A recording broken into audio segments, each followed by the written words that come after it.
Hey everyone, thanks for joining. Today I'm talking with Jenn Sutton. Jenn is an ex-Mormon and an ex-Muslim, and my favorite ex-M&M. Hey Jenn, thanks for coming on. How are you doing? I'm your favorite ex-Mormon and ex-Muslim? Aw. I think actually you're the only one I know, so I only know one other one, and he was only Muslim for 2 years, so he doesn't count. So hi. Yeah, so I was born into a family of Muslims and Mormons. So I kind of had an exposure to Islam as a child, but I was Mormon. I was raised in a fundamental Mormon family.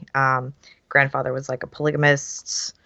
But my father was mainstream Mormon, so he wasn't a polygamist.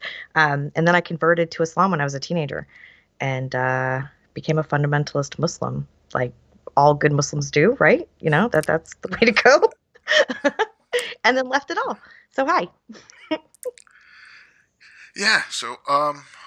Okay. One thing, maybe, I don't know if you want to get into it or not, because you put this out on Twitter the other day, and I mean, it wasn't like we had an argument or anything. I think like I replied and you replied back once, and that was about the extent of it. It was the word Islamophobia. And you were kind of like, well, I think this might be a fight I'm going to give up. And I, Yeah. that's like, there's three words that I really don't like, and it's Islamophobia, Islamism, and Islamist. I think all three of them do a disservice to the conversation. I think all three of them should be done away with. Um, but Islamophobia, first and foremost, that term has got to go. And then, it's just, it's wrong. And So I got a lot of pushback for that. A lot, yeah, actually. And I get it because I've been the same. I pushed back on that word and Islamism and Islamist, and I never used them, and I found myself recently using them because when I see conversations with non-Muslims and in like the horror movie community that I'm really active in, or the comic book community, or the science and robotics community, those words are used all the time. So the more I had been talking to non-Muslims and just people have no idea what Islam entails, or Muslims are those brown people that come from other places, and some of the women put things on their head, right? That's pretty much all they know. And there's terrorists, right? So that those the more I have those conversations, I felt like I needed to define those words for those people because the way they were using them was it bothered me. So I kind of felt like, well, I need to stop fighting it and I need to just go with it. But yes, I got a lot of pushback. And the more I thought about it, I don't know. I loved that idea of like wearing something besides. Well, we can get into the hijab as well because sure, that's sure. part of it. Talk about whatever you want. Um, you have all these people, not people, but women wearing a tool of oppression that I got beat for not wearing, and I see them en masse and saying this is what it means to be Muslim. This is us showing solidarity, and I'm so torn. Like I love the fact that there's not hate because I live around a lot of people that are very hateful of Muslims, and I grew up around a lot of people that were very hateful of Muslims and very xenophobic and racist, and I was raised in a white supremacist religion. Um, so any time that people come together with you know solidarity and it's all peace and love, I'm like, oh my gosh, that's great. But then the other part of me, of course, is, oh no, this can't be, no. So that's kind of what the Islamophobia thing, I felt like throwing in the towel and just saying they're going to use it anyway. It's already being defined in the UK. It's being defined by politicians in the US. We have to take it back and define it. But Yeah, I but don't think that's helpful. see, that's the thing. Like, it's being defined legally in the UK, and that definition is awful. I don't know if you've Wasn't read. it something to do with racism, right? Oh yeah, no, but I'll send you a link to the document. Read it. It's long and it's dry, but it's just. I mean, it's basically using the word Islamic terrorism as Islamophobia. Like it's gotten almost to that point, and it's. I mean, that's what CARE is pushing for in the states, right? Um, and Yeah. it's so. it's been given a definition, and so someone can say, well, here's the official government definition. So what you're doing is Islamophobia. I'm saying that, even with that, it's, you know no, the word has no meaning, because you have it it has a connotation of any criticism of Islam is then bigoted or racist. And no, I mean, you have to be able to criticize anything, and any idea should be open to criticism. Any ideology, you know, any faith, whatever. Like, you shouldn't have that should be stopped. So as soon as something implies that, because okay, you're going to tell them, well, no, that's not what that means, and they're going to hear from how many other sources that yes, that is what that means. So, I know it's the same way with trying to just break down the definition, but I think if you keep pushing back at that and saying no, like, use anti-Muslim bigotry, which that exists, that happens, that is real, that, you know, let's not lessen that by using a term that actually means nothing. That's just fluff. You do a disservice when you make actual valid criticism of Islam akin to bigotry, akin to something that is the same as anti-Muslim bigotry. Like, it's just not.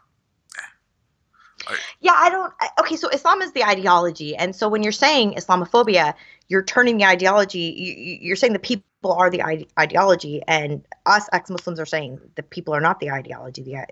Yes, the people carry out some of the worst parts of the ideology, but when you criticize the ideology, you're not criticizing the Muslims. If you can't criticize that, if you can't talk about the bad parts of it, well, okay. See, like, there's two things. So the Christchurch, like the terrorist attack. Right? mm-hmm. Now, almost immediately afterwards, the conversation went to hell. But I saw a lot of my friends posting up things. One was just like it was whatever, like a couple of paragraphs talking about how, if you're white, even if you've never been racist, you have to realize that there's racism in you, blah, blah, blah. And it's like how whiteness is all racism, right? And another one was this pyramid showing how whiteness leads up to white supremacy. And it was basically just that racism was the purview of whiteness. And everything was based on identity.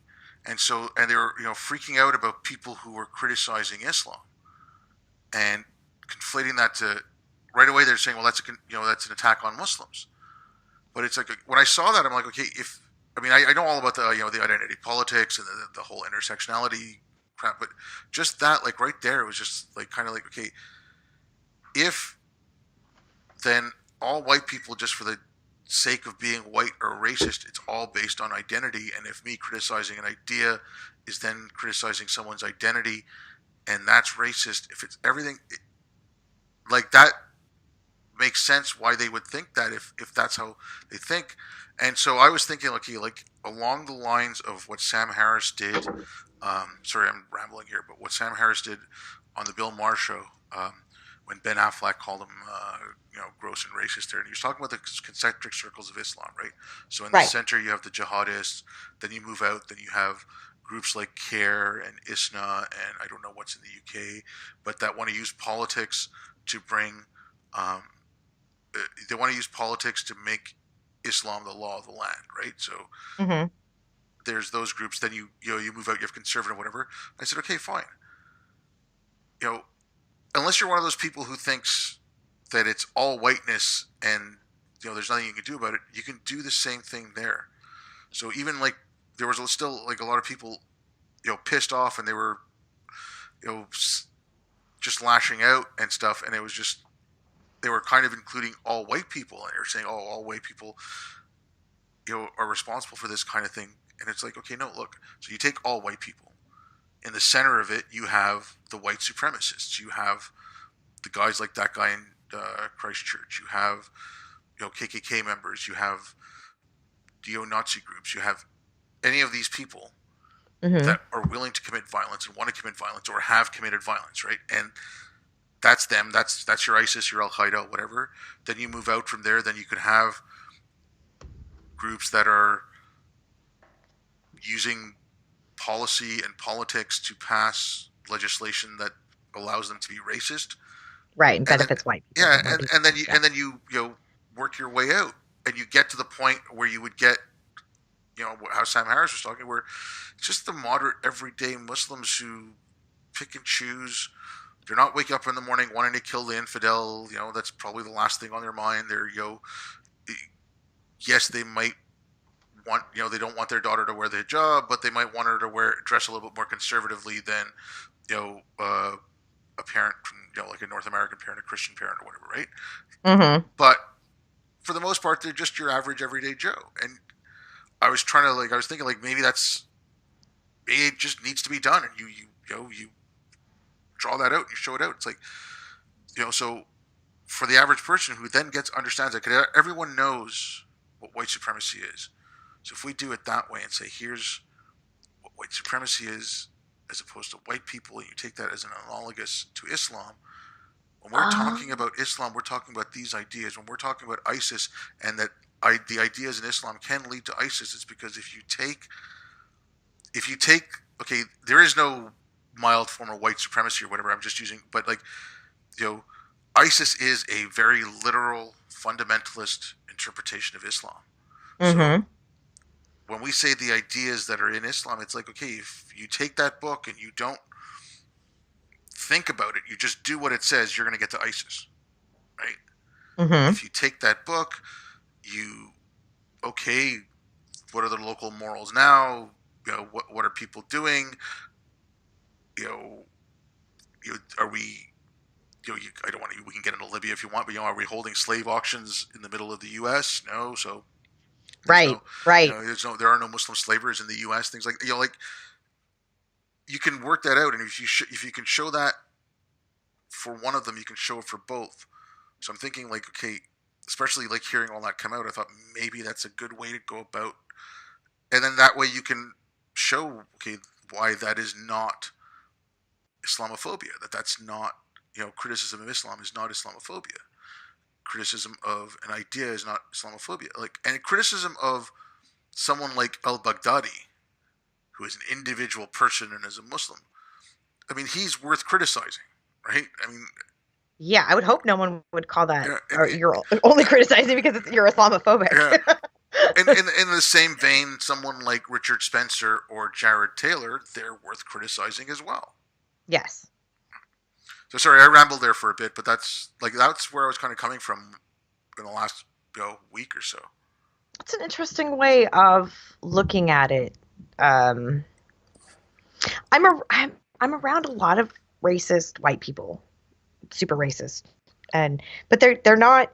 It's like, to me, I'm also around conservative Muslims, and they hold the same kind of ideas that the racist white people do, just a little bit different. You know that they both don't like homosexuals, but they wouldn't go out and do any harm to them.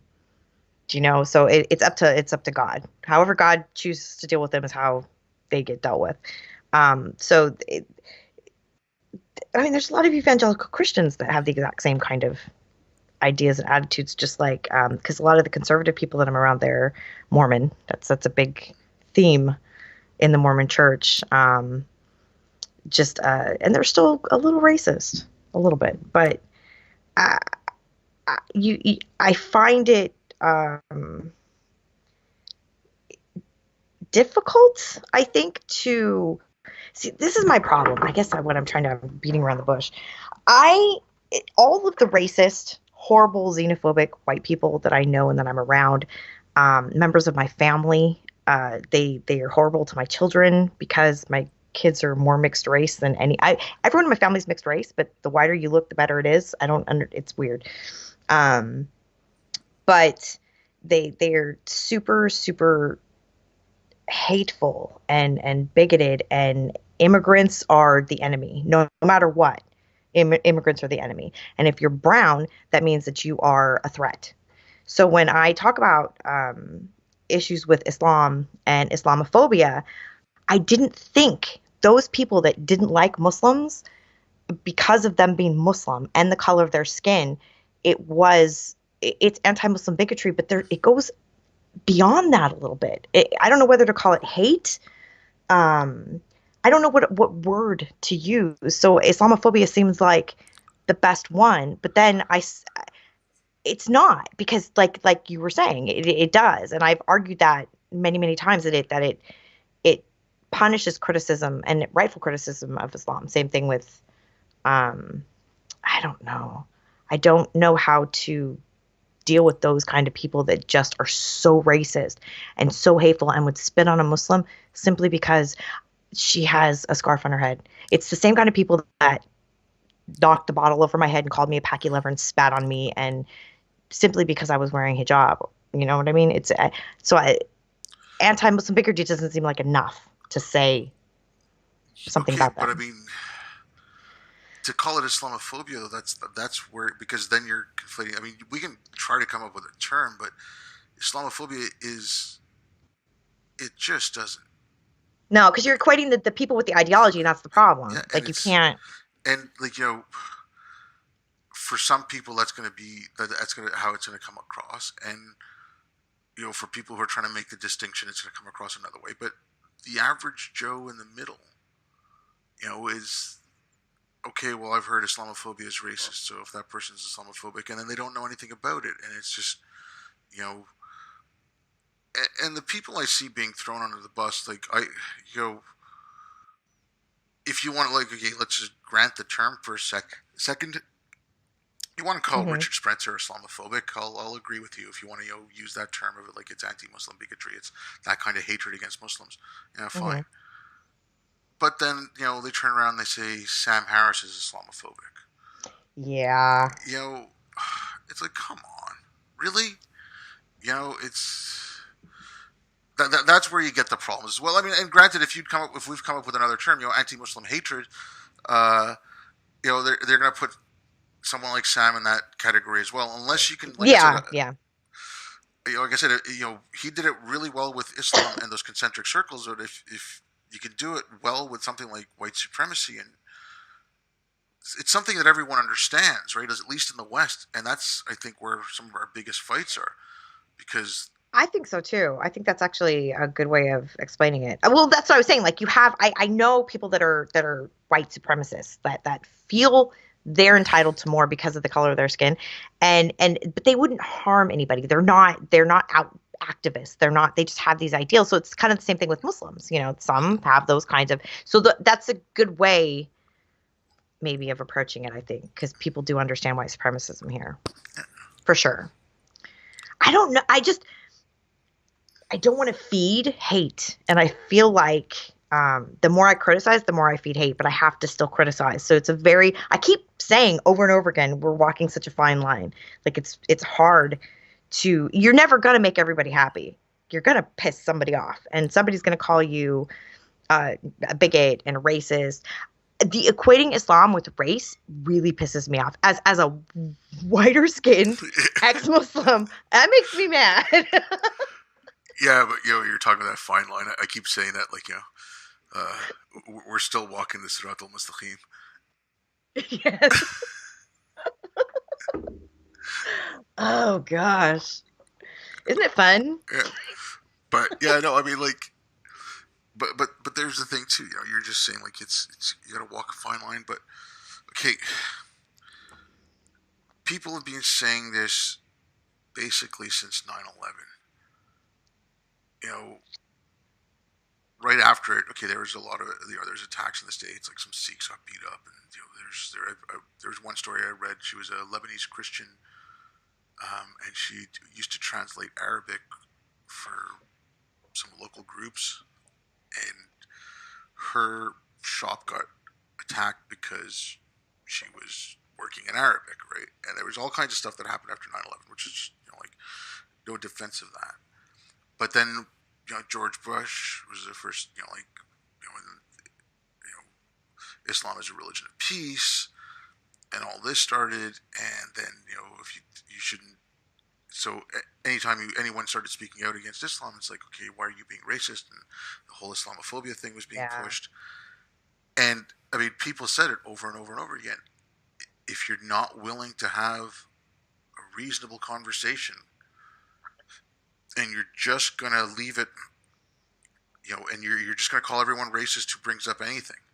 Like at that point, before she was completely smeared, Ayan Hirsi Ali was starting to speak out. She was one of the really famous vocal ones, and then she was getting then she started getting smeared and stuff like that. More and more people happened, and it you know, and I'm not willing to give up any more ground to the crazies. We need more Yeah. people in there speaking and speaking rationally and reasonably and trying to make it about ideas. And so I think obviously some of the stuff that people are bringing up, and I was the first couple of days I was pissed off because I'm like, okay, well, there's attacks that have happened that like no one has talked about, but I can't blame average people for not knowing about it because I'm actively, I have alerts and stuff set up for things like that, and like I find out when they happen, and there's just so much of it. But like the whole, the church, the Christians killed in a church, and in was it Nigeria a few weeks before the Christchurch thing. There's like 30 somewhat people that were killed. It doesn't even get reported Yeah, anymore. yeah, that's just it. Like anything that happens in non-Western countries doesn't get reported. And like I hear some people saying, like people in the UK were saying, well, when it happens over there, we don't really hear about it. It's like, okay, but New Zealand, if you're in the UK, New Zealand is over there, right? Like Yeah. it's not something close by. It's not like France. It's not And I'm not saying you shouldn't hear about it and shouldn't you know feel horrified at that. But where there was, I can think of like 4 mosques that were attacked by Sunni Muslims because they were Shia mosques in Pakistan, Afghanistan, and Saudi Arabia, Mm-hmm. right? And this was I hear all about within that. the last 6 months. Um, about a year ago or so, maybe a little bit more, there was the oldest Ahmadi mosque in Pakistan that was burnt down. Mm-hmm. Right? There's, you know, like again to get back to that white supremacy thing. Like it's yes, this guy was a white supremacist. I'm not saying taking it lightly. I'm not saying don't go after white supremacists or anything. But you know, it's an ideology, and the people who were following that interpretation of Islam, that okay, in the case of Sunni Shia, like it's not just that you're not Muslim, you're not the right type of Muslim, right? You're you think sort of like I think, but you don't think enough like I think, so that I have to do you harm. Therefore, you're an apostate. Yeah, exactly, and it's again, it's the same that mentality and the mentality of this guy who took it that far. Like you don't have the same skin color as me, you're a threat to me. Plus this guy is also like he threw in the fact that they're Muslims, and so he's probably playing on ideology as well. But White yeah, genocide. yeah, yeah, They're all taking that, over all birth that thing. rates. Yeah, exactly. So it's the same kind of hate. It's just focused on a different thing, right? Mm-hmm. So like I think it's anyways. I think we need to start focusing more on not on the hate, but just saying, okay, if you're fighting these fights, they're the same fights. The people have the people that are committing these acts are focusing their hate in different directions, but they're using very similar language. They're using very similar propaganda. They're using very similar tactics, right? Mm-hmm. So, That is true. you know, let's fight at the root of that instead of sitting here and arguing, well, white supremacy is worse in the United States than Islam is, so why are we wasting our time on Islam? Well, so if it happens over there, it's okay. It doesn't matter, right? It's like I understand immediate threats. You want to take care of them, but all of it is an immediate threat as far as I can tell. Well, yeah. I mean, So if it's okay to do, and if it's okay to criticize Christianity and Judaism and the different sects of Catholicism and the I saw I saw somebody say if you remain a Catholic after all of the pedophilia in the Catholic Church, then you are culpable. I've seen that, and I kind of wanted to say I tend not to make these comments on Twitter, but I wanted to say back, well, you could say the exact same thing about Islam.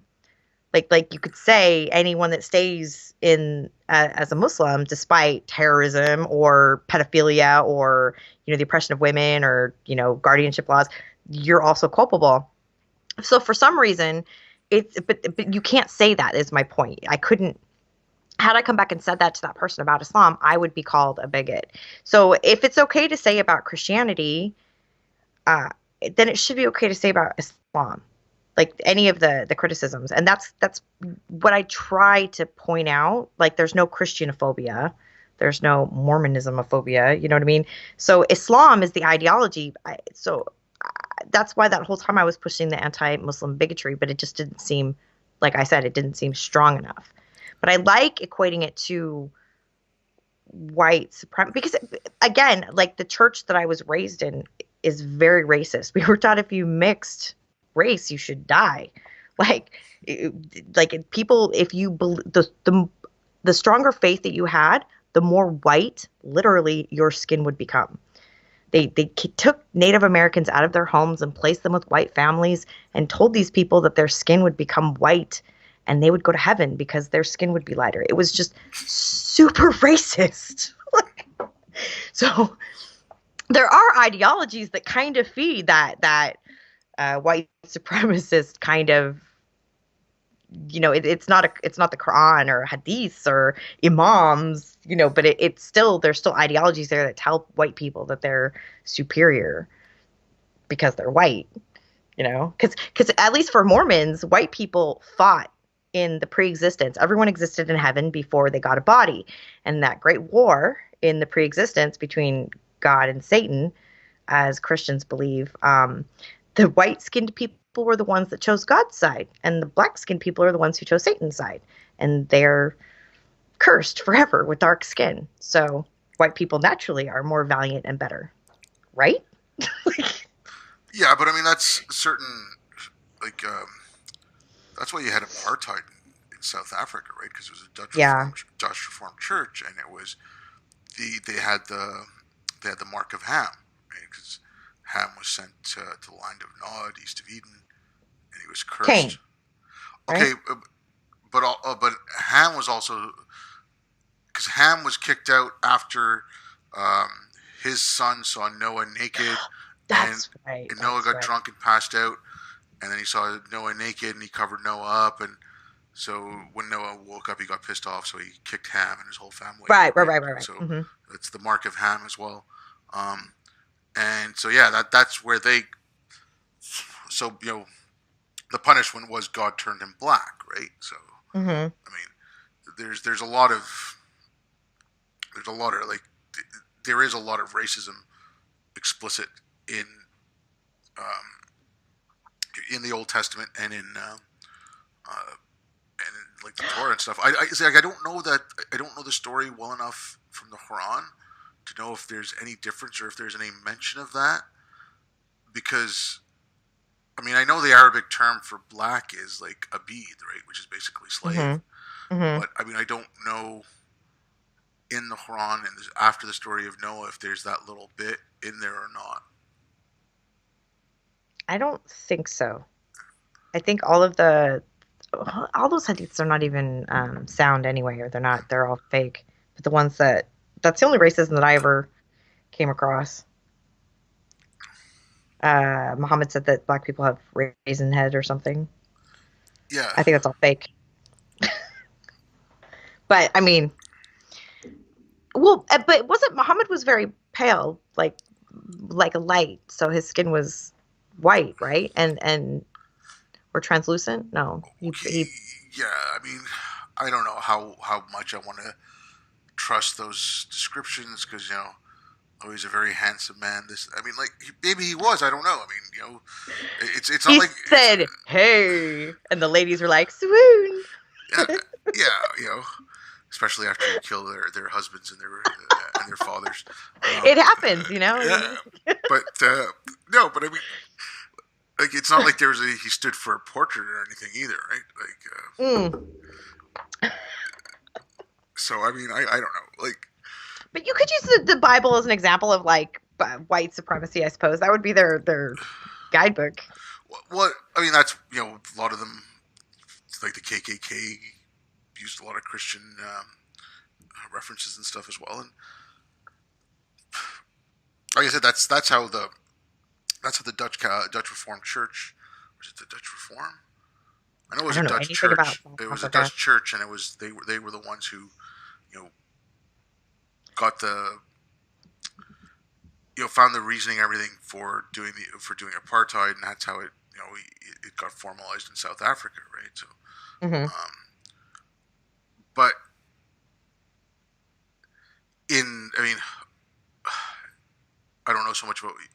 I don't know if like how far you want to stretch the white supremacy, but like you can use that. You can use that as a basis to put whites ahead of blacks, right?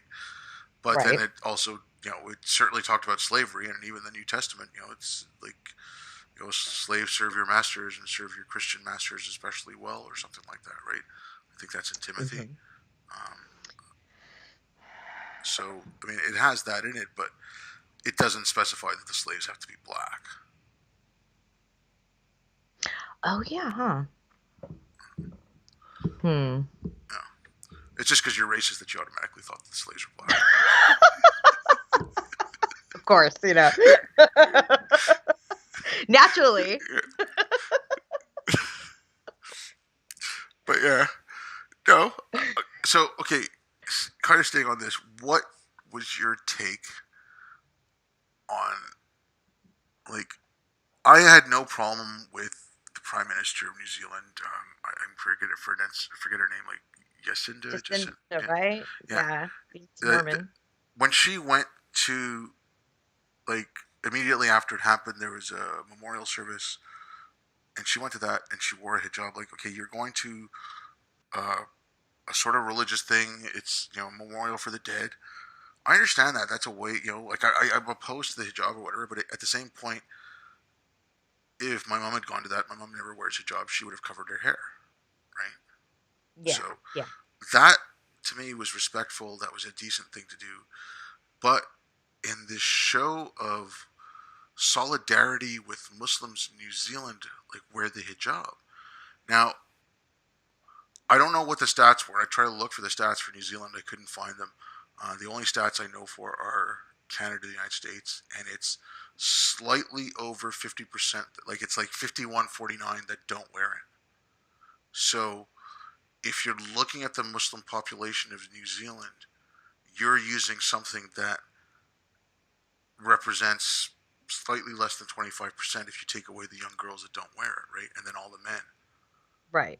So, how. I just. I saw a lot of people complaining about it, and some of it was very legitimate. And I mean, some of that, like, look at the women in Iran trying to, like, fight. They're being arrested because they're being forced to wear it.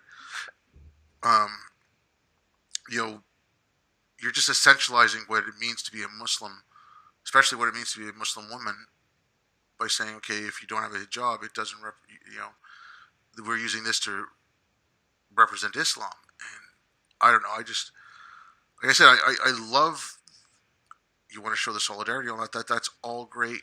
But I just found that symbol to be so, like, it was misplaced. I liked what you said about it. I think you said that it was misplaced altruism, right? Yeah. I really liked that. I see it from white ladies' perspective.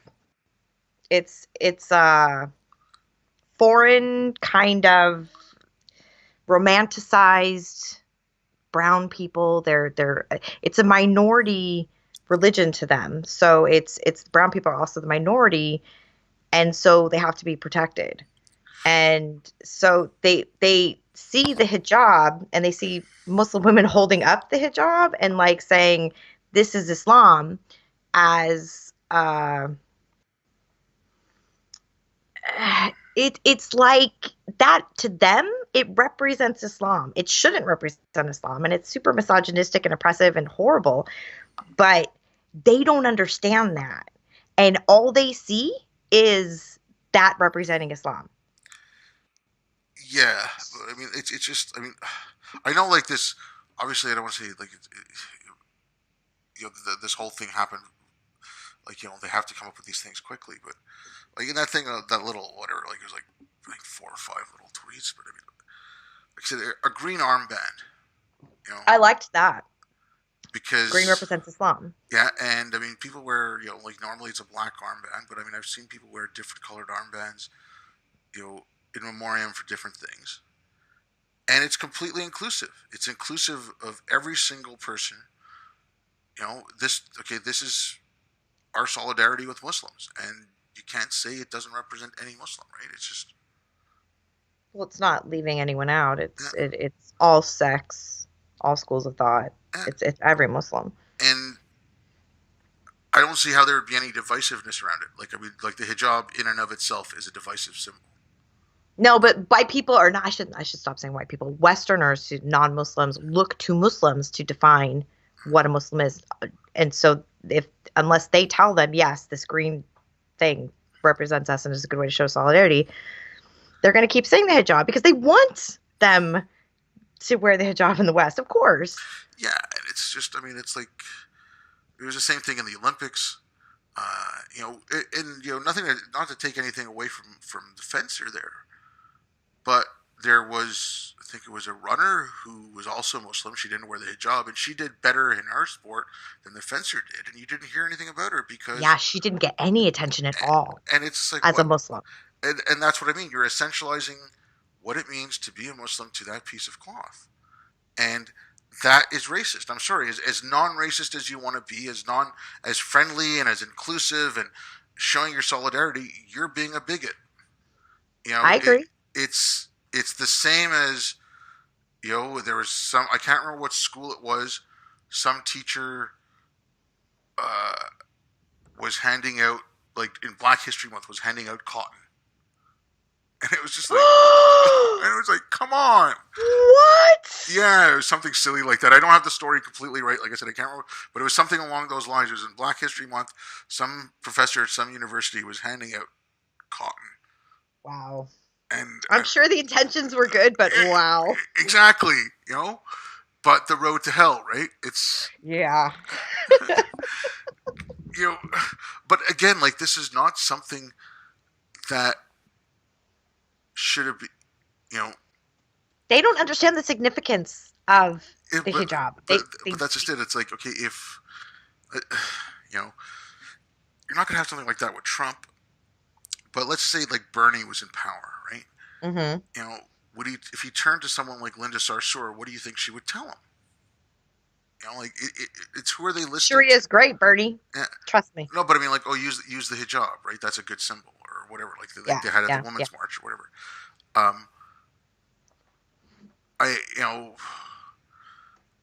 Well, they're doing the work of the fundamentalists, basically. Yeah. But what I'm saying is, like, if who knows who they were able to speak to, right? Like they might, like I said, all this stuff happened within a couple of days. It's not like the government had a lot of time to plan this out. It wasn't like, oh, we're going to be planning this event and going forward. It's they had to come up with something really quickly, and they spoke to the first person they could, or whatever. Right, the Muslim that told them that this is the best way to show solidarity. Yeah. But on my only issue with people having a problem with it, I understand the discussion is important, and I understand it's something that we all need to talk about, because those of us that do know what the hijab means, what it represents, need to speak out more. But I just thought, like, right after it happened was not the time. It's just not because what they're going to see is all of these people criticizing what they're doing, and they're just trying to show solidarity and be good people. They're just trying to be loving. So their act of love is they're being told that they're not loving, and that's not going to change minds by attacking the people and getting angry that the people are wearing hijab. It's not.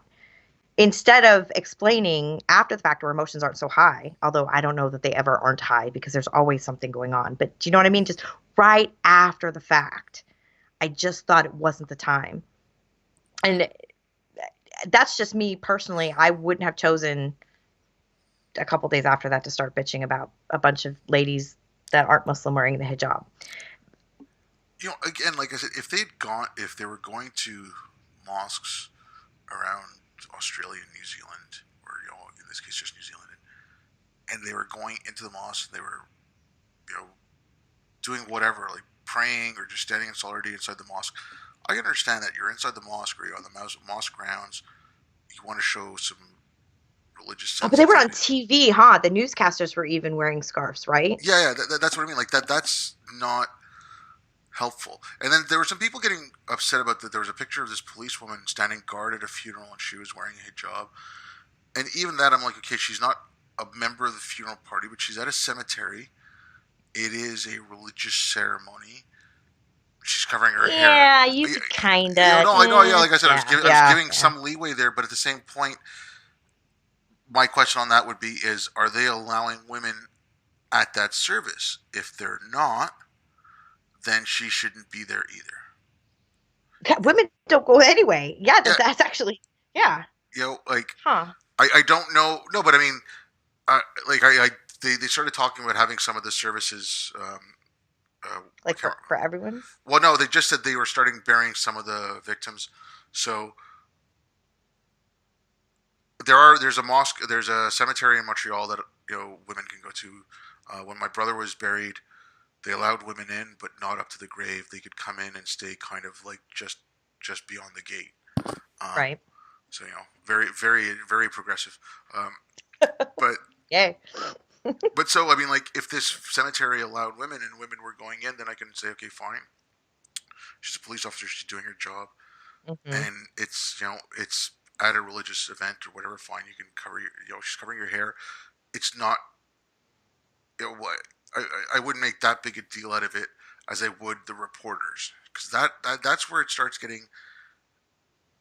You're making it more normalized that is what represents Muslims. That is what represents Islam, right? It's Yeah, the reporters, that's pretty weird.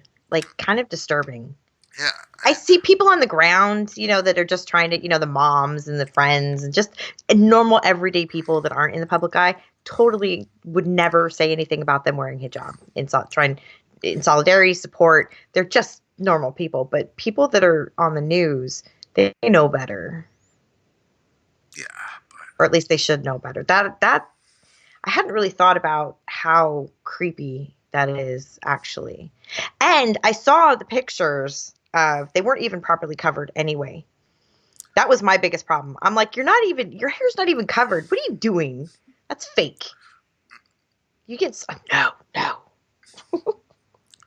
But I think they're just doing the fundamentalist work for them. And I really, really worry about that girl who says to her husband, father, mother, I don't want to wear the hijab and I don't want my head covered. And they point to, well, look at the white Western chicks on TV that wore it and everyone else wore it. They don't have a problem with it.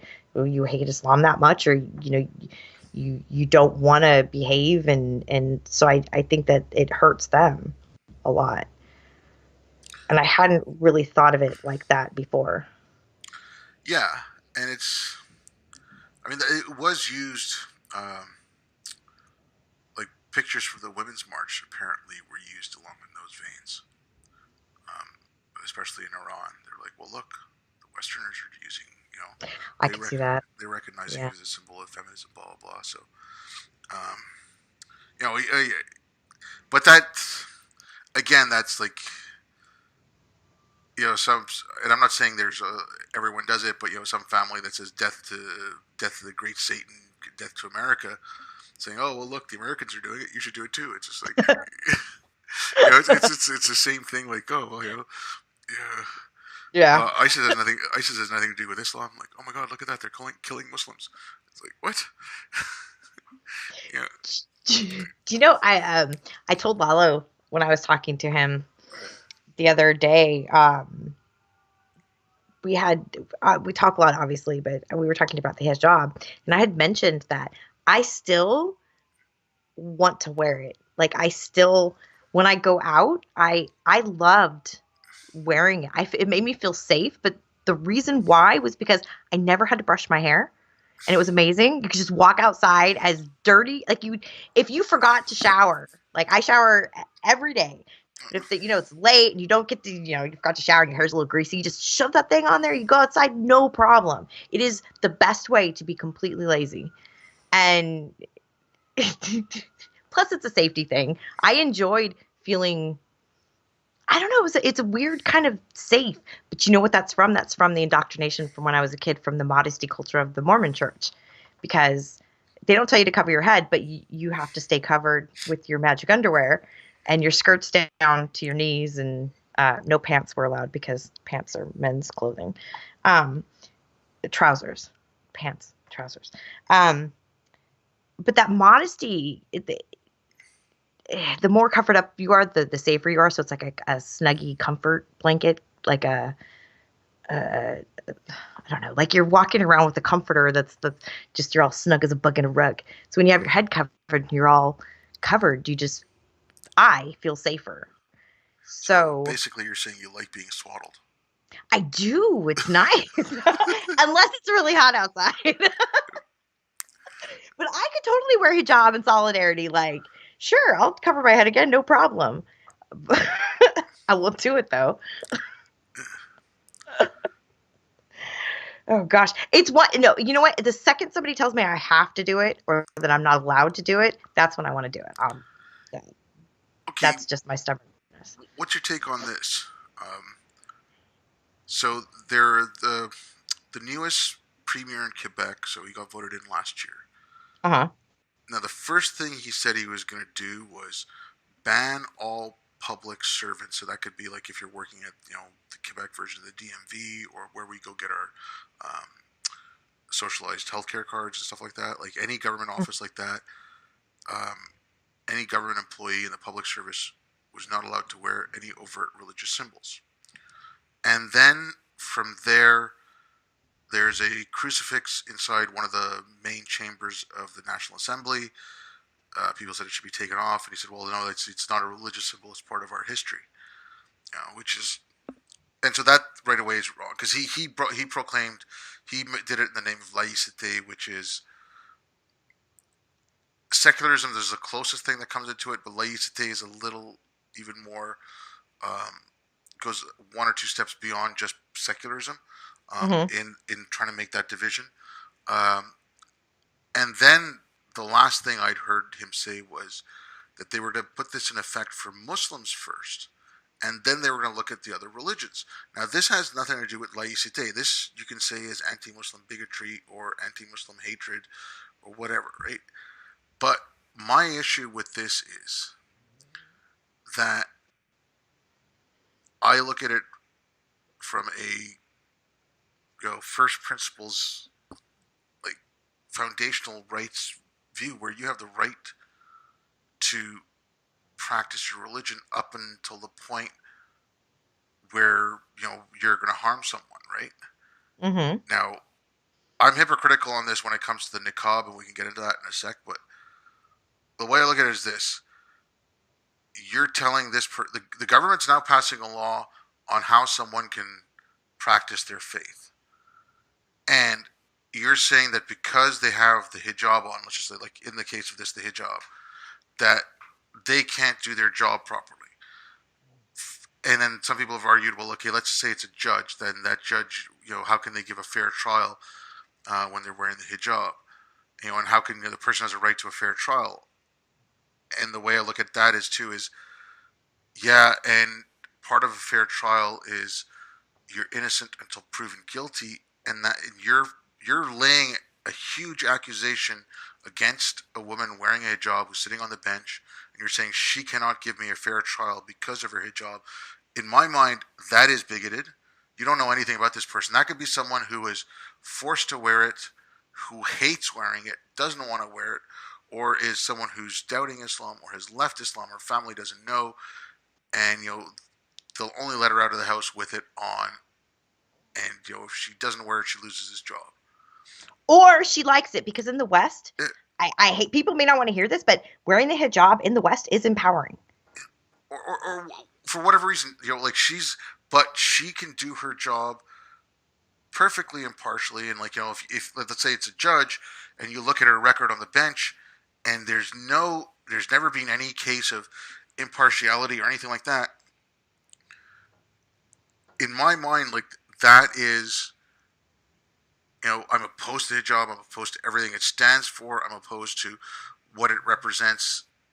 If you look at it from how it's implemented, right? If Hmm.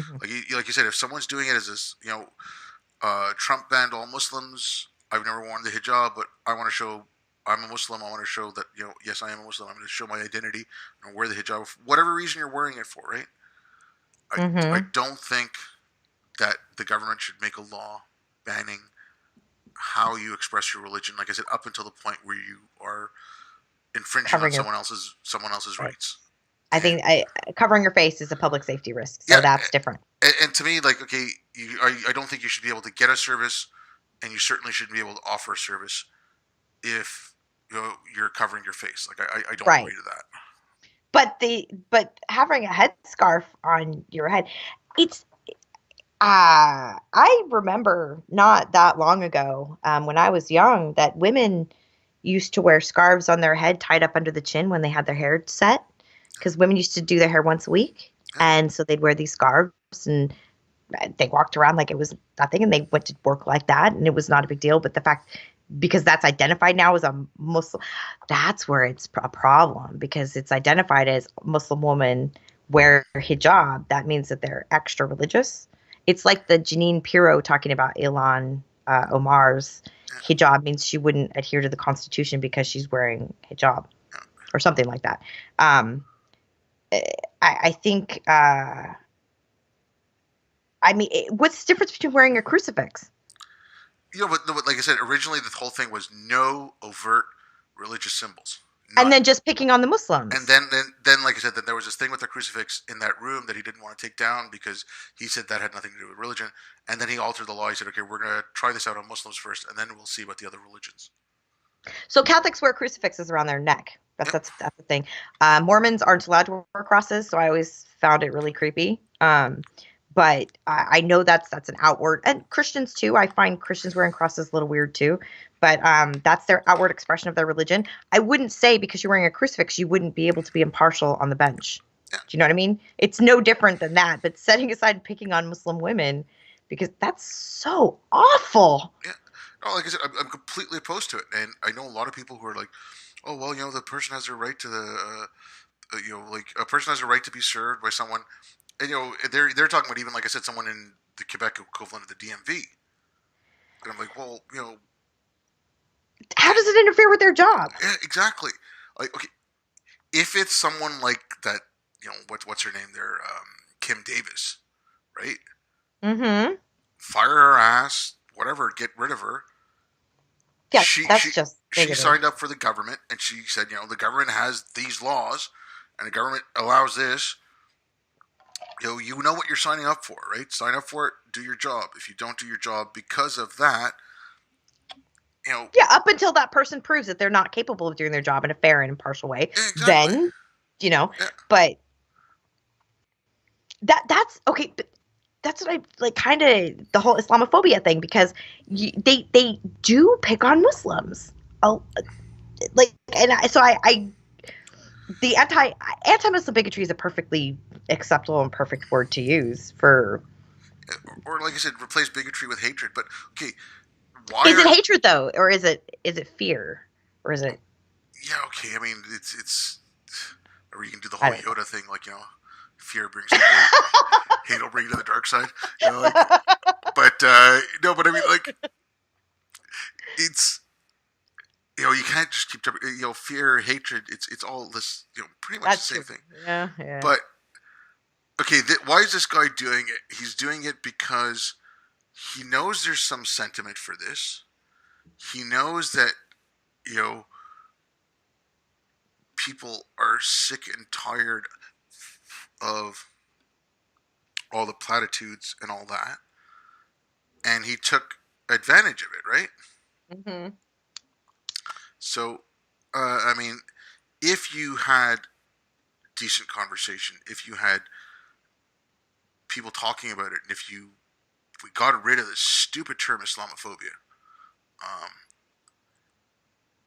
and really called it out for what it was, and like I said, and put it, you know, drilled it in people's heads that we're talking about an ideology, and even then, you know, we're not talking about how Islam is practiced around the world by most people. We're talking about an interpretation of the book that if you read it in that specific way, that if you read the Bible in that specific way, or the Torah, You're a you, fundamentalist. yeah, you're committing horrific acts. I mean, Yeah, yeah. and that's where like okay, the Islamism thing comes into with me too. It's like we have terms for this. Like if you look at there's the Dominion Christians, and I'm taking an extreme from the United States. So these are some people call them Reconstructionists, or they call themselves Reconstructionists or Dominion Christians. They basically want to bring back the laws of the Old Testament, right? So stone a kid to death who is mouthing off to their parents, right? Who's disrespectful to their parents. I'm kind of okay with that one. Yeah, okay, but you got teenagers, so. Um, but you know, but no, but they want to bring back all of those. Hmm. We call them theocrats. The evangelicals who are, some of them there's people in Congress and in the Senate who are evangelicals, and they are trying to form policy based on their religious beliefs. We call them theocrats. We say it's you know Christian right wing or political Hmm. Christianity. Why do we need a special term for Islam? Why it's like I hear it like, oh, the Islamist government, like when Asia Bibi, when they overturned her verdict, and then they were trying to decide whether they can let her leave and whatever, and the whole blasphemy thing came up. It's like, oh, the Islamist government in Pakistan is trying to decide what they're going to do with the blasphemy laws. Well, they're looking Islam. at it Islamically. They're not looking at it Islamismically or whatever, right? It's the Islamic State of Pakistan. It's Where's not. that even come from, Islamism? From my understanding, it came out in a book in the '60s. Um, then it was a French book, and and uh, then it didn't get popularity again until um, okay. This is straight off Wikipedia, so I go in by some of it. Islamism is a concept whose meaning is debated both. Blah, blah, blah. The term Islamism, which originally denoted the religion of Islam, okay, this is different. First appeared in the English language as Islam Ismus in 1696, Islamism in 1712, and then acquired contemporary connotations in French academia in the late 70s and the early 80s. Um, Because I've only heard it for a couple years now. yeah, and so like whatever. Then they say by the turn of the 20th century, the shorter, purely Arabic term Islam had begun to displace it, and then in 1938, when Orientalist scholars completed the Encyclopedia of Islam, Islamism seems to have virtually disappeared from English usage, and then like this French guy brought it back in the 70s. So who decided that that meant extremist? Um, Majid Nawaz, uh, Islamists who have spoken out against the use of the term, insisting they are merely Muslims. Okay, Ayatollah Muhammad Hussein Fadullah speaks out against the term Islamists, so I guess I'm in good company. Uh, um, Abbasi Madani, the leader of the Algerian Islamic Salvation Front, also doesn't like the term. Um, okay, so Kara doesn't like it much either. But I mean, I think it was Majid Nawaz. I don't know. But okay, the new use of the term Islamism as a first function as a marker for scholars more likely to sympathize with new Islamic movements. However, the term gained popularity as it became specifically associated with political groups such as the Taliban or Algerian armed Islamic groups. Um, Hmm. okay, so yeah, I mean, like, I guess the term's been around longer than I thought, It's but just still, easier for white people to say when they mean extremist. It's yeah, easier to but that's say just it. Like, Islamist. okay, when I first heard Majid talking about it, he said, you know, an Islamist is someone who wants to implement a political version or use politics to implement Islam. And he goes, I call, you know, using politics to implement Islamism, and then, you know, then he changed That's that. jihad. That's what Okay, using no, no, politics to implement Islam is.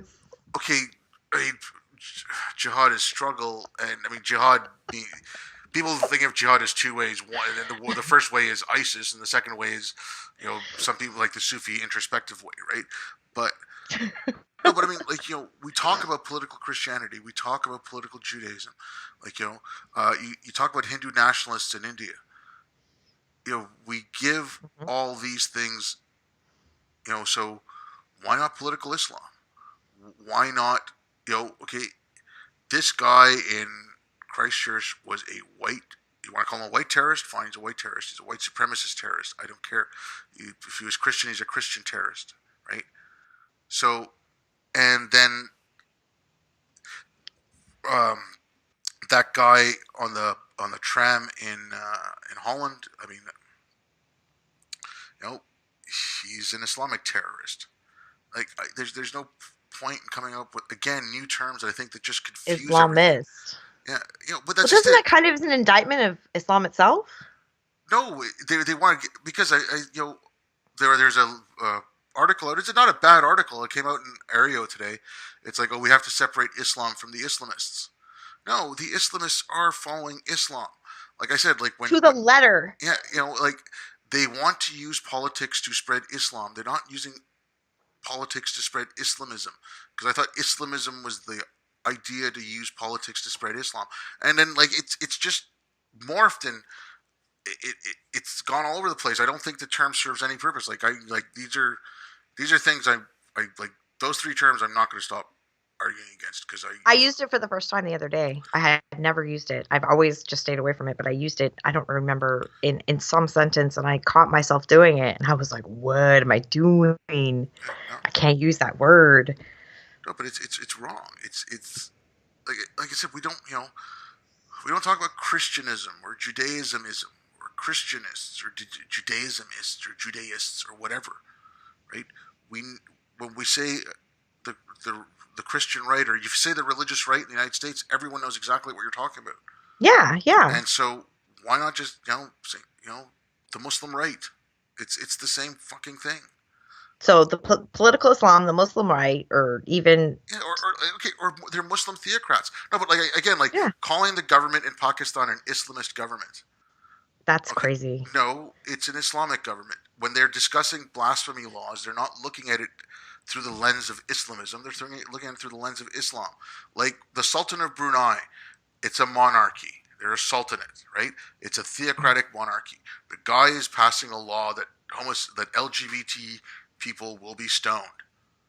Um, is that an Islamist? I mean, there is no politics involved in putting Islam supreme in Brunei. It's whatever the whim of the Sultan at the time is, and how religious he is. I mean, it's ridiculous. Like, why do we need these made up terms? It's again like it's to me it screws up the conversation more than it helps.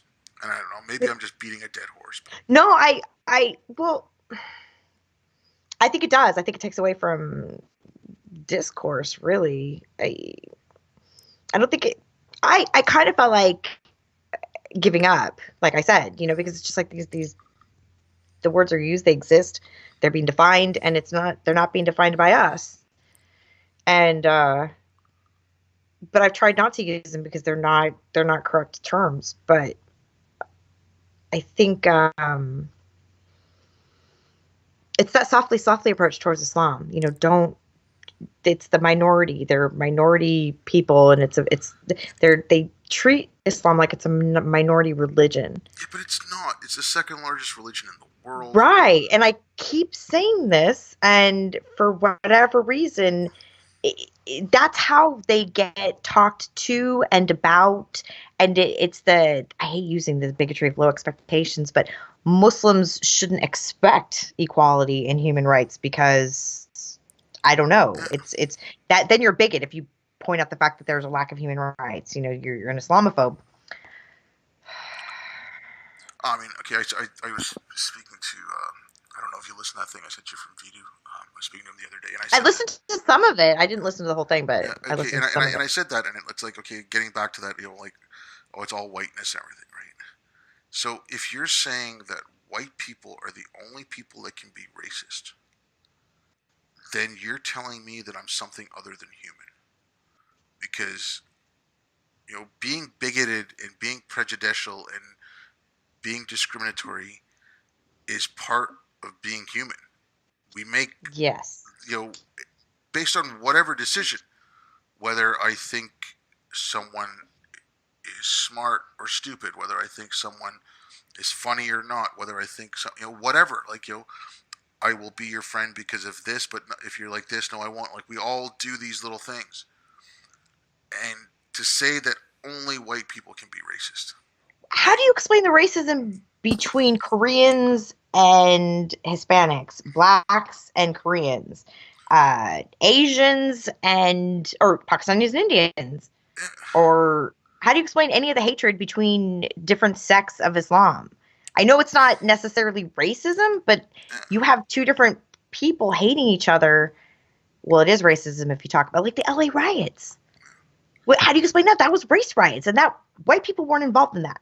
No, but I mean, okay, like, like you said, like, Indian people, they don't really have they don't have the highest regard for black people. Like, if you go to India, and I haven't been in Pakistan. That I was only there for about 12 hours when I was an adult, but I don't know what it's like there, but I'm sure it's kind of similar to India. It's they talk horribly about black people, yeah, horribly, and and anyone with super dark skin. exactly, yeah, you know, So what is that? Is that not racism?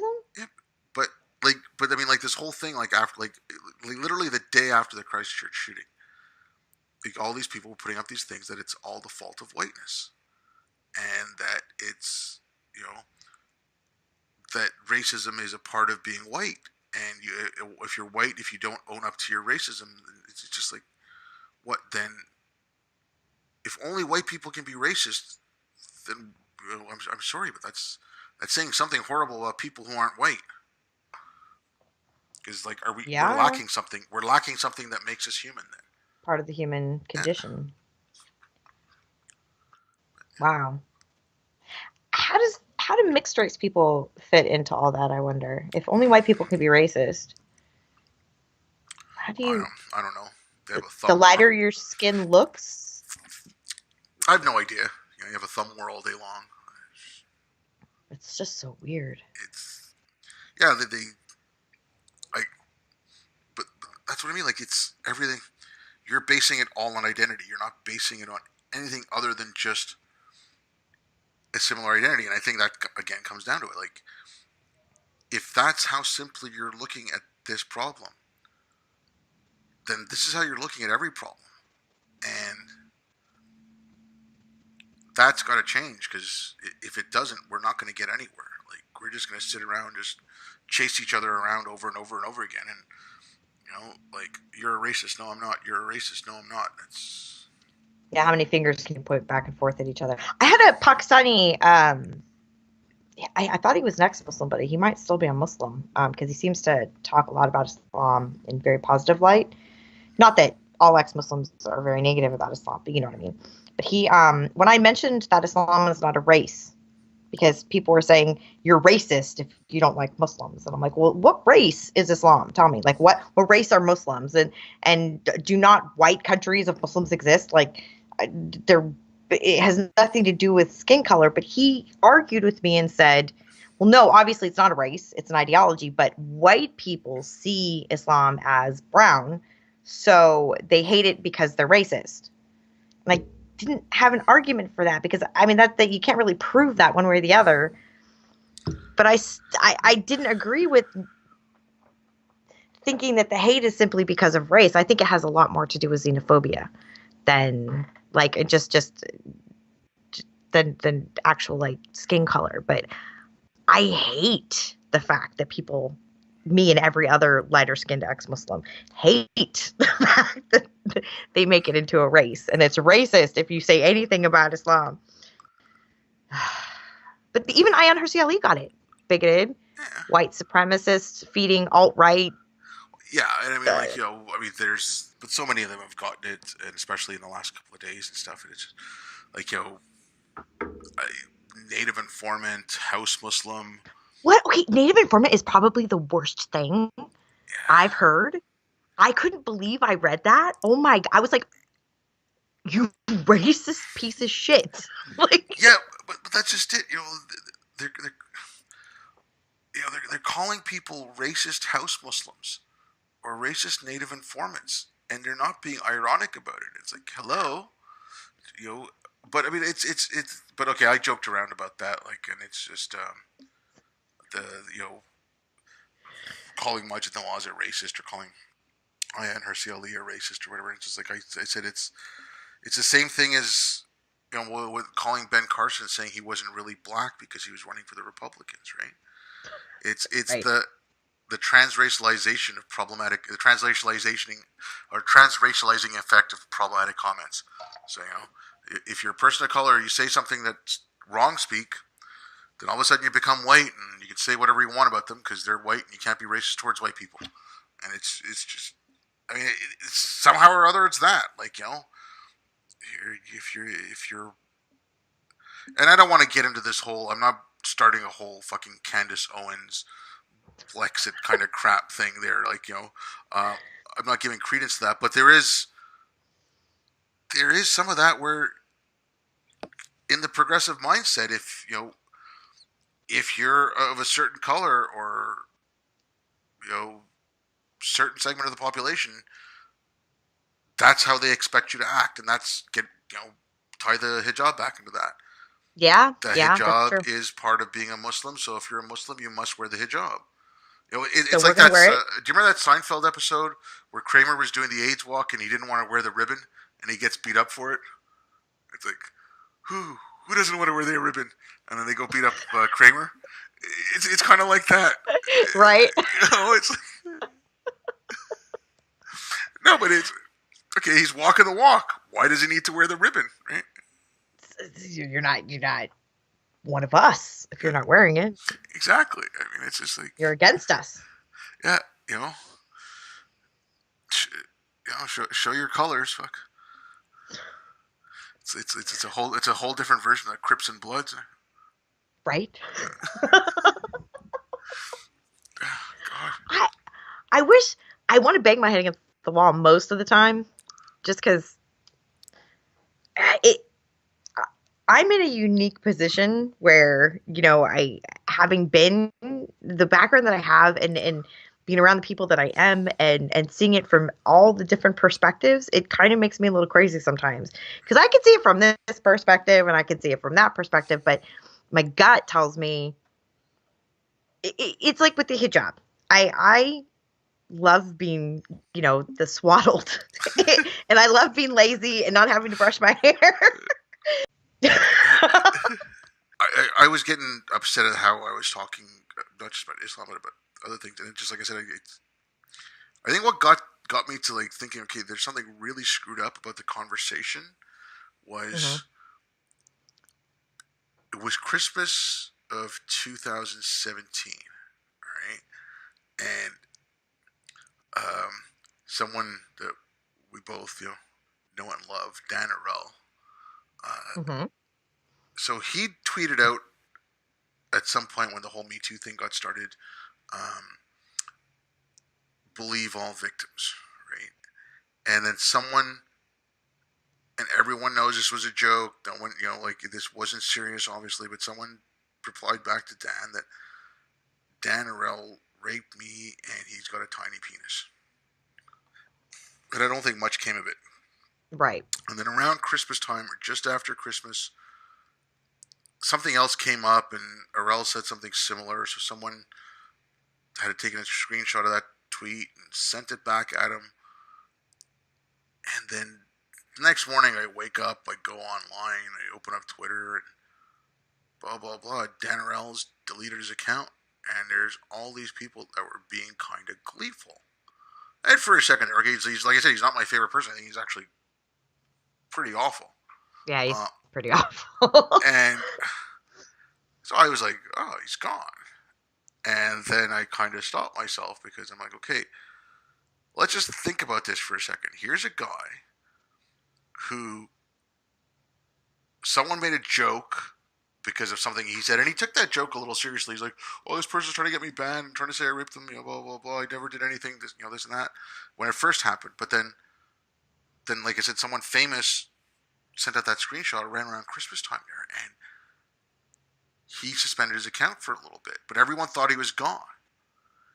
And I'm like, okay, so it's now come in the realm of possibility that someone deleted their account because a joke that was known by everyone involved to be a joke resurfaced, and someone thought that it was going to damage their reputation or whatever so much that they have to delete their account.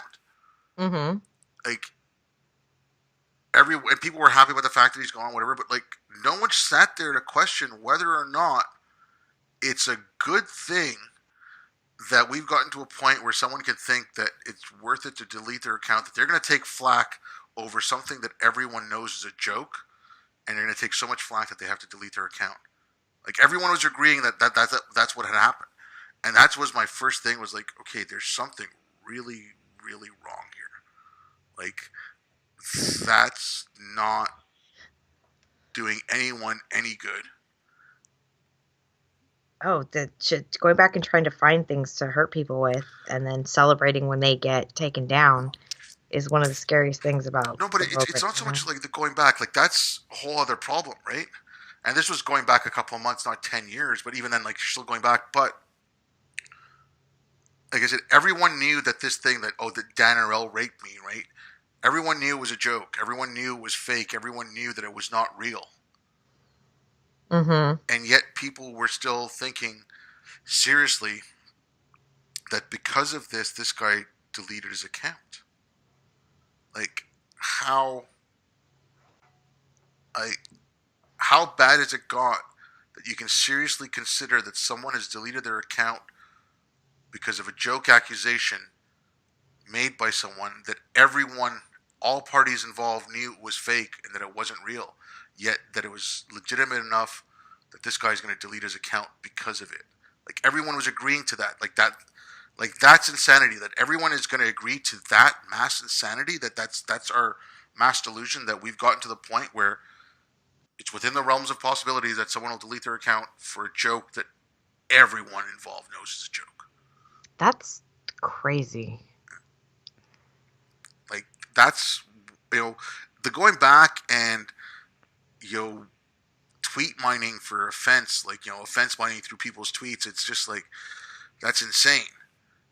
But this mentality, like okay, if you go back and you find like the whole thing with Kevin Hart, you found some stuff that he said and he had apologized for it or whatever, but you just found the stuff and it's like, oh, he's horrible. But this was finding something that everyone knew was bullshit, that everyone knew was fake. Nothing had come out of it originally, Mm-hmm. and it wasn't something 10 years old. It was only a couple of months old, so like nothing had come out of it, and nothing was going to come out of it again. But whatever, like everyone thought, oh, he's gotten rid of his account because of this, and that's to be was okay. I got to change at least how I do it because that's not right. Right. So have you found that you are a lot more careful? I still speak my mind, but okay, and it's not like I did a lot on Twitter to begin with. It was just mainly, if I'd done stuff, I'd put it out there, and I do a few threads here or there, but never anything big. But for the most part, I'm just a smarmy asshole. Like I just make That's wisecrack valid. comments, and that's all I really do. And so I think I've just Mm-hmm. done more of that, and it's all it is. Is then I'll put out stuff I've done, or if someone I know has put something out that I like, I'll retweet it. But I never use Twitter for. I find it just a pain. Like I just sitting there and like I don't know how people could do like these 20 and 30 and sometimes longer, tweet threads. Like how the like I just I'd rather just write something long form and I don't care. And I mean like an awful writer anyways, but it doesn't matter. I'll write something long form and I have no And just problem put it doing out. that. Or but to go there in 280 characters at a time and Debate and dialogue, and I don't. I used to take a lot more seriously than I do now. Um, I don't think it's the place to change minds, and I certainly don't think it's the place to do massive debating. I think if I have something snarky to say because I think someone's being stupid, I of course will step in because you know sometimes you got to. yeah. But for the most part, did you see? I don't know how much you follow Shane Dawson, but the tweet that he did about fucking his cat. Yeah, I saw something along those lines. I was like, I didn't know what it was about, and I just didn't really care. It was the same thing with what's her face there, J.K. Rowling. So what's his, about Dumbledore's sex life? Like, really? Yeah. Like, are you trying to like? Haven't you sold enough of those books? Do you really need to sell more? Like, Got nothing else to talk about. She got to talk about that. But Shane Dawson made a joke 6 years ago, or 7 years ago, or a long time ago about having sex on his cat or coming on his cat or something, and it was very clearly a joke. And then it was taken out of context again, and that's why he put that tweet out saying, "I didn't fuck my cat. I didn't come on my cat." The fact, and I said that to Lalo, I was like, the fact that this is it wasn't a joke tweet, that I didn't fuck my cat tweet. That was a serious tweet. The fact that he had to do that, and the fact that that was being passed around and he was being attacked, I'm like, I'm done. I'm done. This is not a place for any kind of dialogue or debate. Nope. no, but seriously, like, come on, and it's nuts. No, but it's things I've never expected I had to do for $1,000, Alex. Like, write a tweet explaining that it did not ejaculate on my cat. What, right? Like, no, but that's what I mean. Like, the fact that someone has to think of writing that tweet and somehow, okay, I know we're talking about it and laughing, but somehow it's normal.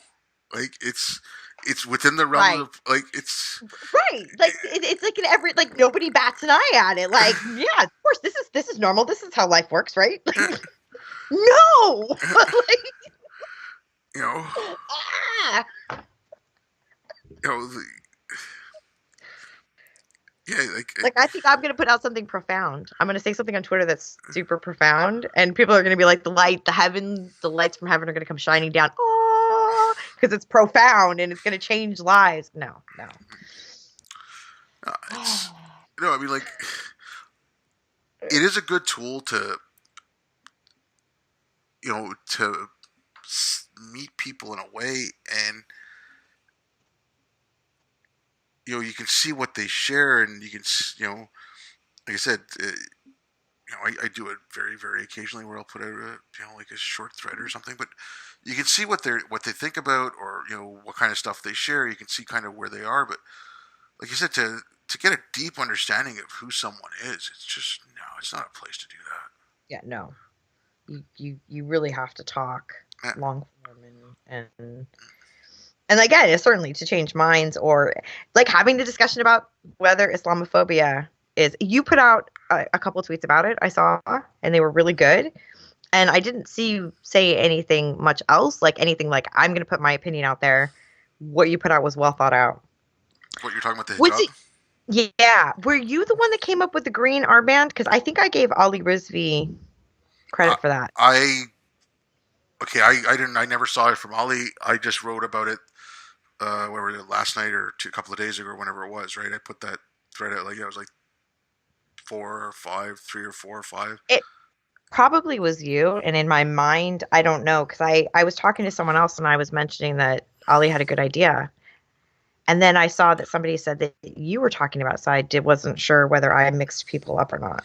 Yeah, I put it out the other day. I don't even know what date we are today.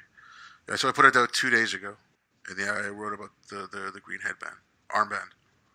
Yeah, I think that was you. Then I just publicly gave Ali Rizvi credit. You're welcome. Yeah, all brown people look the same, right? We all look alike. Yes, duh.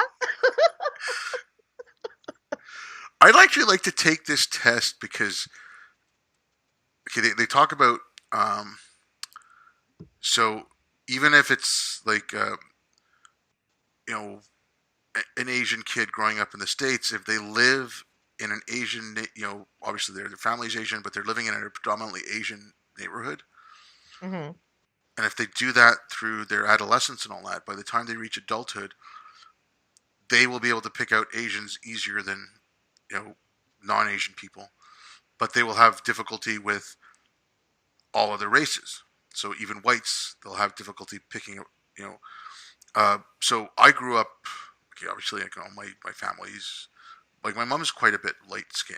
Quite a not as dark as my dad or whatever. She's more like olive skin. Um, Hmm. but grew up in an Indian family, but our neighborhood was predominantly white. So I'd like to actually take that test to see if I can. I maybe I have a harder time picking out Desi people than um, That would be interesting to find out if you do. uh, I don't know. I think it'd Huh. just be kind of cool. Like I'm not sure. White people all look the same. Well, it's okay. My friend's dad used to do that. She was from Mauritius, and Mr. Tanyan is Chinese, and like I was over there. We were over there one time. We're having we're making a barbecue, and he's like, "Oh yeah, I'm gonna barbecue the rice," but the rice keeps falling through the barbecue, and then and then he looks over at one of my friends, and it's my buddy Roland, and he says, "Hey Ian," he's like, "Oh, my name's Roland." He's like, "Oh, you white guys, you all look the same to me," and it's just it's Sure. hilarious. Once they got the same hair color, everyone looks the same. Yeah, but yeah. Oh my god. Well, I don't want to keep you too long because I know you probably gotta like go feed your kids and stuff. Yeah, I gotta check on the ribs. This was fun. Yeah, it was. I was just gonna say, do you have anything else you want to talk about? Are you doing anything that's coming out, or you got anything going on? Where can people find you? I'm on Twitter under Murtad Millie. It's somebody who's converted and then left Islam. That's what the name means. Not that anyone asked.